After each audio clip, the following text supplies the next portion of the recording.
বাবা, চাঁদে যাওয়া প্রথম মানুষের নাম কি ছিল?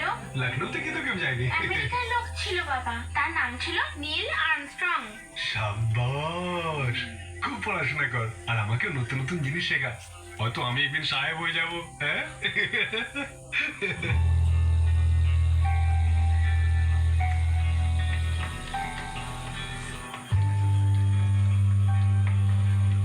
বাবা, বাবা সামনের সপ্তাহে আমাদের স্কুল পিকনিকে যাচ্ছে। পিকনিক? সেটা আবার কি রে? পিকনিক মানে বেড়াতে, আমার সব বন্ধুরা যাচ্ছে। তাহলে তুইও জানা। এতে জিজ্ঞেস করার কি ব্যাপার আছে? বাবা, 150 টাকা দিতে হবে। 150? বাবা, আমার সব বন্ধুরা যাচ্ছে, সবাই।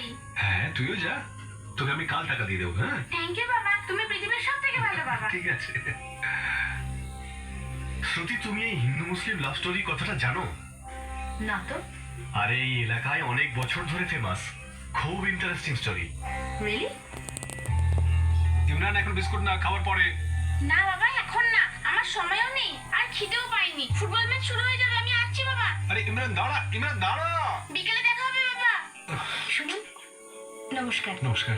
আগে আমার নাম শ্রুতি, আমি একজন রিপোর্টার। আর এইমাত্র আমি আপনার গল্পটা শুনলাম, আর আমি আপনার গল্পটা সকলের সামনে তুলে ধরতে চাই। গল্প? কিসের গল্প মেম সাহেব?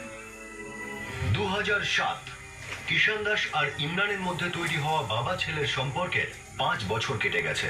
জন্ডিসে আক্রান্ত 3 বছরের ইমরান কিষান দাসই ছিল। বাবা ছেলের এই প্রেম কাহিনীতে একটা টুইস্ট এসে যায়। একজন সাংবাদিক এই গল্পকে তুলে ধরতে চাইছিলেন।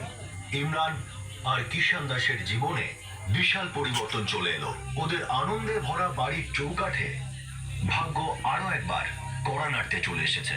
ইমরানকে আমি মোহাম্মদ শাহ বাগে পেয়েছিলাম, তখনও খুব অসুস্থ ছিল। আমার এসব